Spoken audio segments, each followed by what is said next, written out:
It's now our second book. It was our first book of the New Testament that we went through completely end to end. We had their book of Habakkuk in the Old Testament before.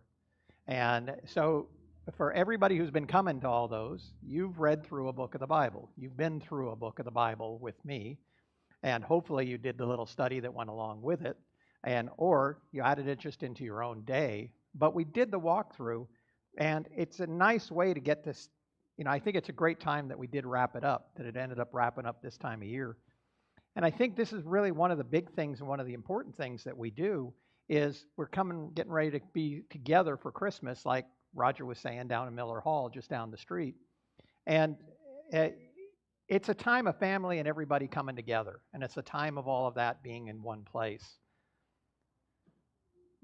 But it's really a time of gifts, and that's what we talked about last week when we said we're going to start into something, and we'll be starting in with the Holy Spirit and gifts of the Spirit, and we'll be talking about all of those, the different things that come up. But it comes at a perfect time because God really gives us a bunch. God really gives to us everything that we need. But it was a procedure, it was a process, it was something to be put on a timeline. We've got Jim brought in a little map that went up on the back wall that kind of gives a timeline of everything from the Bible. Everything is done in its time. God does everything in His time, and He delivers within His time. And things, we're finishing. Yeah, it's all how you. Yeah, I guess it's all how you where you say it starts and begins in calendar year versus uh, any other kind of year on that.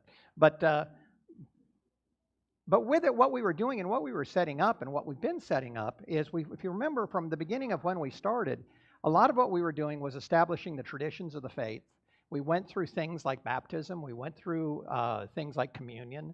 We had our Good Friday communion service last year at Easter. We'll probably do something very similar to that again.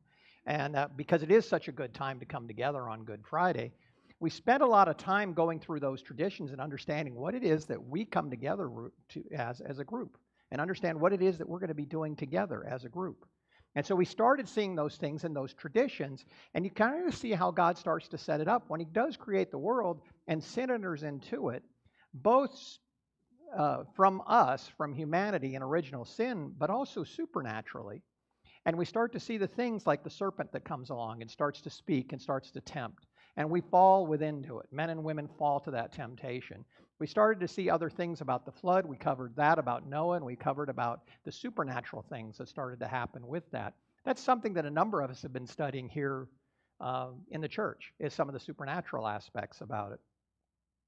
We went through really the foundational parts about it and about what was happening with with all of these foundational movements and traditions, the holidays, the festivals, the Jewish holidays.